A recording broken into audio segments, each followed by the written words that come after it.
এই স্যার, আমাকে বাঁচান বাঁচান প্লিজ, এই সাপের হাত থেকে বাঁচান। আরে পায়ের নিচে এটা কি আসলো আবার? আরে রিঙ্কু স্যার, প্লিজ আমাকে একটু বাঁচান না, এই ভয়ঙ্কর সাপটা তো আমাকে কামড়াতে চাচ্ছে।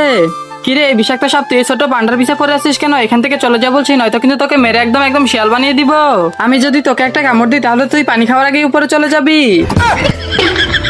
আরে তুই এখান থেকে যাবি নাকি তোকে শিয়াল বানিয়ে দিব? আচ্ছা ঠিক আছে, এই তো আমি আপাতত চলে গেলাম। হি হা হা হা। স্যার এই সাপটা তো আপনার সাথে অনেক মজা করলো।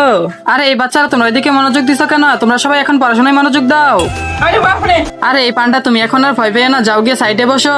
আচ্ছা ঠিক আছে স্যার, তাহলে তাই করি। বাচ্চারা আমি এখন যা পারবো তোমরা সবাই তাই মনোযোগে শুনবা এবং বলবা।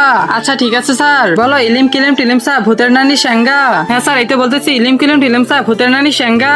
তোমরা সবাই আরো ভালো করে পড়বে কিন্তু। আরে মিন্টু, স্যার কি পাগল হলো নাকি? ছোটদের মতো আমাদের পড়াইতেছে। আরে তোর সাহস থাকলে তুই স্যারকে বলে দেখ না। আরে এ কি 1 মিনিটের ভিতরে 1 নিমিষেই পান্ডার কি হয়ে গেল? আরে স্যার আমরা তো কেই বলতে পারবো না 1 মিনিটে এটার কি হয়ে গেল। বন্ধুরা তোমরা যদি দেখে থাকো এটার কি হয়েছে তাহলে ভিডিওতে লাইক এন্ড সাবস্ক্রাইব করে দিয়ে কমেন্টে বলে যাও।